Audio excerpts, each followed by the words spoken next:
Swastiastu.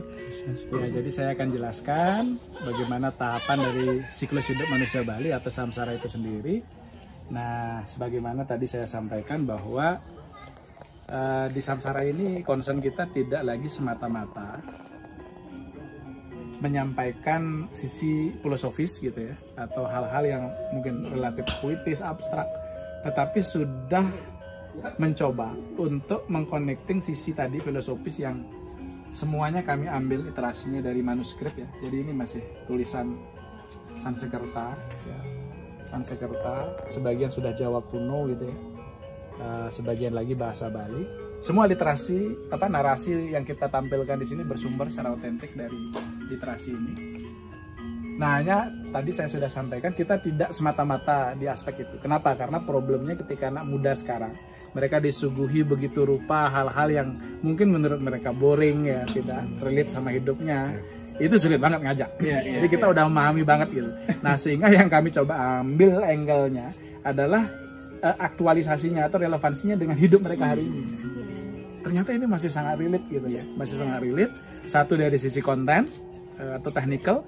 Yang kedua, sebenarnya kalau kita bicara strategi komunikasi lagi-lagi, semakin tua sumber literasi kita atau sumber peradaban kita, yang kita bisa rujuk, yang kemudian menginspirasi produk kita, kan menjadi semakin mahal, menjadi semakin mahal. Nah, justru kami coba dari pendekatan itu, bahwa Anda justru bisa di saat yang sama melakukan proses preservasi, konservasi, pelestarian dengan bagaimana Anda mengangkat positioning, brand development dan seterusnya. Nah, sehingga yang kami akan ceritakan justru majority adalah logic behind the ritual. Ya, kalau di Bali kan mungkin secara kasat mata kita sering sekali melihat ritual. Tapi apakah itu semata-mata hanya dilakukan untuk sebuah tradisi, untuk sebuah belief system gitu? Ternyata tidak. Semua ada logic behind the ritual. Nah, misalnya pada saat ngeruja ini dilakukan pada saat usia bayi 1-3 bulan dalam kandungan.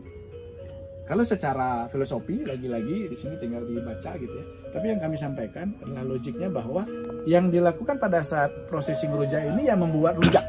Ya, rujak itu terbuat dari buah-buahan, bumbu dan seterusnya. Yang buah-buahannya itu sudah dicantumkan begitu rupa. Salah satunya misalnya delima. Ini wajib. Kemudian ada belimbing. Nah, ini kita konfirmasi secara saintifik kemarin dengan kawan-kawan dari kampus ya, dari biologi dan seterusnya. Ternyata memang terkonfirmasi bahwa yang paling dibutuhkan oleh si bayi di usia itu adalah buah-buahan ini. Jadi terkonfirmasi secara saintifik gitu. Nah, kalau pada saat tahap pertama ini concernnya lebih ke unsur fisikal tadi, nutrisi dan seterusnya. Di tahap kedua concernnya adalah lebih ke unsur psikologi. Ya, kenapa demikian? Jadi tahap kedua ini adalah tahap penggodong-godongan dilakukan pada saat usia bayi 6-7 bulan dalam kandungan ya. Kenapa di tahap kedua ini concernnya lebih ke unsur psikologi? Karena setelah ini dia akan menghadapi fase yang sangat krusial, yaitu melahirkan ya. Nah, kalau melahirkan ini kan bagi si ibu-ibu di Bali istilah kita adalah menggantung mbok akatih.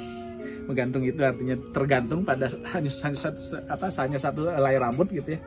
Sehingga salah sedikit bisa lewat ya.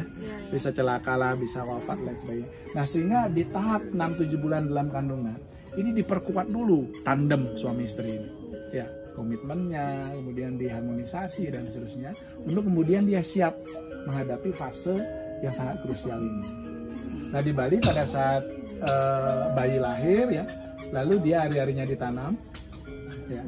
Di dalamnya ada hari-hari ya, kemudian dimasukkan ke dalam kelapa, lalu dibungkus dengan kain kafan, lalu ditumbuk. Nah, di atasnya ditaruh 3 komponen, ada batu, ada pandan, daun pandan, dan kayu yang dibakar.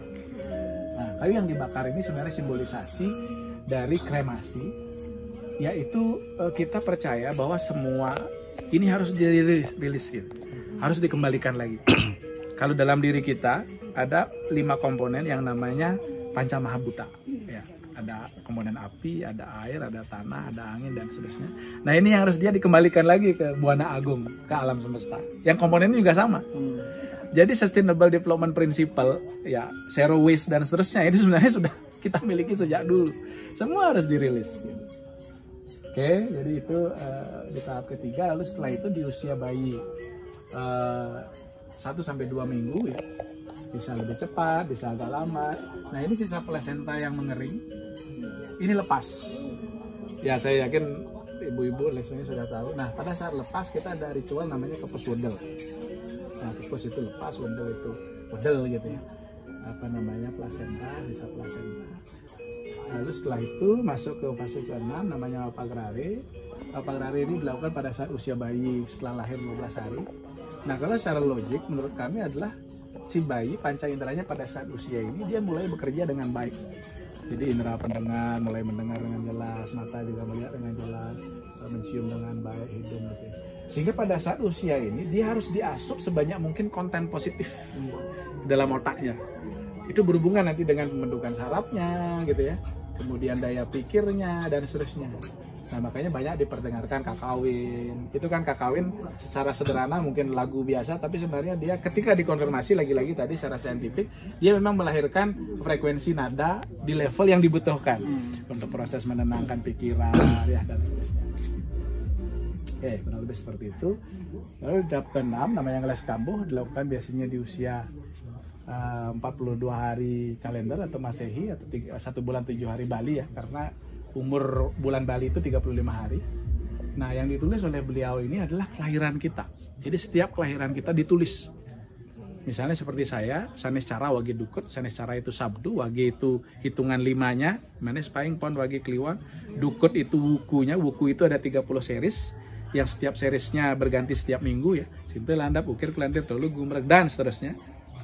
Nah, ketiga komponen tadi, sanes caranya, wagenya, kemudian dukutnya ini diakumulasi energinya, maka dia melahirkan semacam SWOT analitik terhadap setiap kelahiran kita. Jadi kalau kita lahir misalnya sanes cara wagi dukut, SWOT strength kita apa, weakness kita apa, opportunity kita, kemudian trait kita apa, dan ini yang kemudian kami jadikan literasi fondasi untuk pengembangan samsara wellness. Jadi misalnya dia lahirnya di sanes cara atau lahirnya di manis, vegetasi yang cocok untuk dia apa, untuk dia minum ya. Jadi lolo atau jadi jamu. Jadi nggak sembarang. Kelahiran manis dia cocoknya apa. Kemudian kayak diet lah. Udah ada literasinya semua. Berbentuk manuskrip seperti ini. Kemudian full pointnya pada saat harus di treatment di mana. Itu sesuai kelahiran. Oke, setelah itu masuk ke fase selanjutnya ke-7 pada saat usia bayi 3 bulan ya. Nah, ini kita percaya bahwa kita lahir selalu membawa 4 saudara yang tidak kelihatan. Ya. Ada semeton catur namanya. Semeton itu saudara, catur itu 4. Nah, hanya saja kalau kita logikakan sebenarnya saudara ini adalah karakter kita. Ya, tabiat lah. Jadi ada unsur ambisi, ada unsur kesabaran dan lain sebagainya, semua ada di dalam diri, tetapi seringkali ini tidak balance, tidak proporsional lah.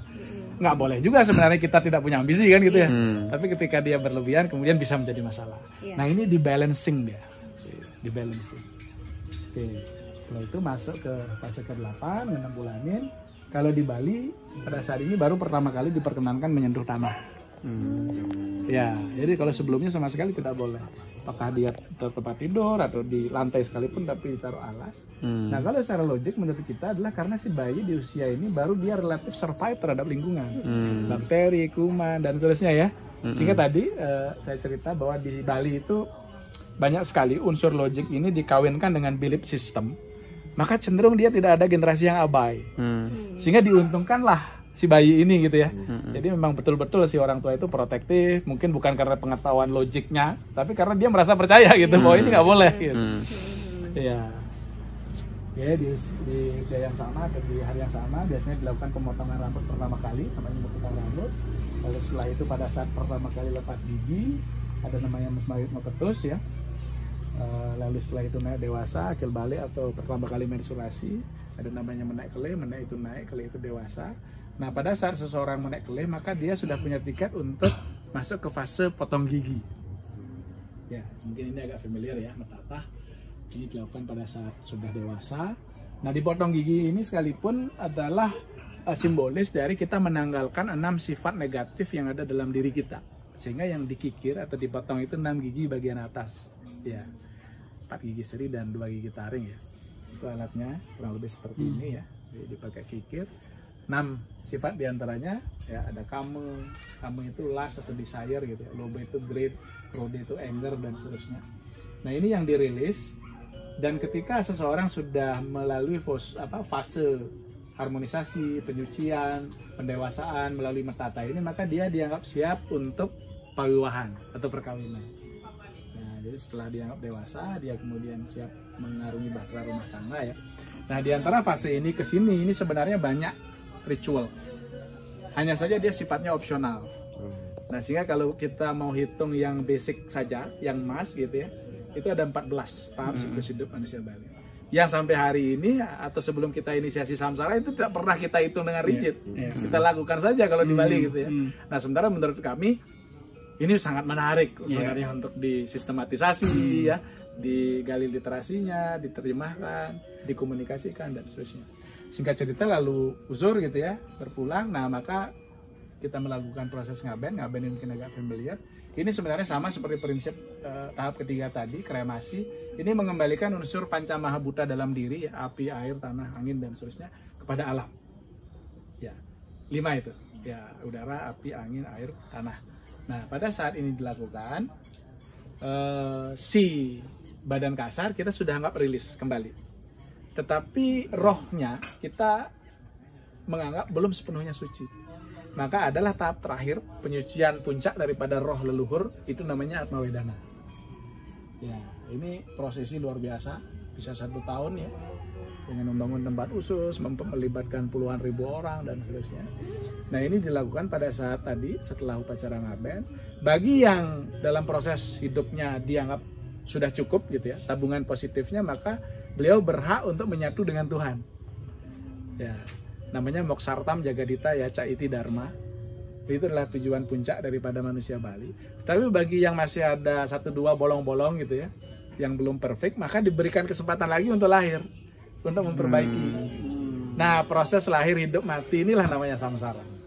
Yang mana di setiap tahapan dari 14 yang paling tidak basic ini, itu selalu ada keterlibatan traditional fashion. Yang masing-masing ada uniqueness-nya. Ya. Dan itu semua ada maknanya, nanti tinggal digali satu-satu ya, pada saat ngerujak, menggedong-gedongan, tanam ari, dan seterusnya. Ya, itu mungkin yang tadi saya maksud, yang mungkin bisa digali sebagai sumber literasi, referensi, inspirasi. Nah, juga yang menarik di tahap ini adalah kembali ya, ada proses pengawinan antara unsur logik dengan belief system yang membuat kita masih mewarisi legacy ini sampai hari ini gitu ya. Adalah bahwa bagi yang sudah diupacara Atma Wedana, maka beliau berhak masuk di family tree, di silsilah keluarga. Nah, ketika tidak dikawinkan dengan belief, 1 generasi saja abai, kan itu yang membuat kita akhirnya kehilangan jejak. Coba bayangkan, 1 aja generasi abai, tidak update, udah hilang. Di Bali itu yang terjadi ternyata. Ini setelah kita melakukan pengayaan ya, banyak diskusi, oh di situ letaknya ternyata. Kenapa legacy ini masih bisa turun-temurun? Karena memang ada proses pengawinan logik dengan belief system. Nah, ini mungkin salah satu contoh ya, family tree yang dimiliki oleh setiap keluarga di Bali ya. Jadi, sama apa ya? Ya, jadi tadi bagi yang sudah diupacara Atma Wedana, maka beliau berhak masuk di family tree. Ya, mohon izin menyebut nama beliau ya. Beliau adalah kakek kami ya, itu Bagus Madyanha. Nah, ini yang di garis tebal ini. Ini mau ditulis berapa generasi ya? 10 generasi, 20 generasi, 30 generasi. Ini bisa. Rigid ya. Nah, ini karena ruangnya terbatas ya, kami hanya menggambarkan kurang lebih yang bisa ditulis. Jadi mulai dari atas abad ke-14 itu Mpu Baradah masih di Jawa. Beliau lalu punya putra Mpu Bahula, ya. Mpu Bahula punya putra Mpu Dantular, ya. Beliau Pangripta Sutasoma, itu kutipan dari Sutasoma yang mengandung Bhinneka Tunggal Ika ya. Jadi beliau adalah Purohito atau penasihat kerajaan Majapahit pada saat Ayam Wuruk. Nah, beliau punya putra Danghyang Asmaranata. Bayu Danghyang Asmaranata punya putra Danghyang Dwi Jendra. Nah, beliau yang pindah ke Bali di abad ke-15. Nah, ini yang bisa ditulis, mau beliau punya putra berapa, cowok berapa, cewek berapa, menikah dengan siapa, pindah domisili kemana, itu tercatat. Nah, makanya kalau kita komparasi misalnya dengan Europe gitu, Rome lah gitu. Kalau kita secara visual kan ke sana, jalannya masih yang 5.000 tahun yang lalu lah, Romano Imperium, hebat gitu. Secara fisikal itu mengagumkan lah, kita sangat pengen seperti itu. Tetapi itu tidak living culture. Nggak ada lagi hubungan kegiatan dia hari ini dengan peninggalan sejarah ini. Jadi kalau kita flip gitu, kalau kita kemudian merasa punya harus punya satu inisiatif yang mengcounter gitu, atau mungkin ya bahasa strategi komunikasi sekarang mungkin bisa menjadi pola untuk melawan dalam arti positif gitu ya, bahwa kita sebenarnya punya peradaban yang jauh lebih hebat. Adalah ketika mengawinkan legacy physical tadi secara visual ya dengan living culture, bahwa ini kami masih lakukan sampai hari ini. Ini buktinya kita punya rigid puluhan generasi kita masih tercatat. Bengong. Jadi makanya seringkali sini kan kebetulan marketnya majority Europe ya, Western lah, Prancis. Begitu sampai di sini mereka, wow. Padahal mereka ya kalau kita secara visual lihat tadi lah di Rome atau di Paris atau segala macam kan hebat lah gitu. Tapi begitu sampai di sini, ya mereka merasa inilah gitu, wah kami ternyata hanya fisik gitu. Ya itu, sehingga misalnya kalau kita hitung dari Mohon Izin menyebut nama beliau Mputan Tulat sampai di De Bagus Madiana ya, kakek kami adalah generasi ke-15. Nah kalau yang dari pindah ke Bali, ya, Ide Pelande yang Dwi Jenderal sampai di beliau berarti ke-13, nah sampai ke kami itu berarti ke-15. Jadi baru 15 generasi di Bali. Kan ini turun 2 ya, bapak saya atau kami gitu. Kurang lebih seperti itu ya, mungkin yang bisa kita sharing ya, bahwa memang problem kita adalah tidak banyak yang punya meluangkan waktu untuk membaca ya, untuk menulis. Nah makanya kami mencoba agak banyak membaca ya, agak banyak mendiscover literasi, agak banyak menulis, karena begitu ditulis ini wah masih berapa persen lah, 0,00 sekian persen yang kita coba turunkan. Ini sudah menarik gitu kan, maksudnya sudah menarik untuk bayangkan kalau kita bisa melakukannya lebih banyak lagi gitu. Kurang lebih seperti itu. Iya, terima kasih. Terima kasih.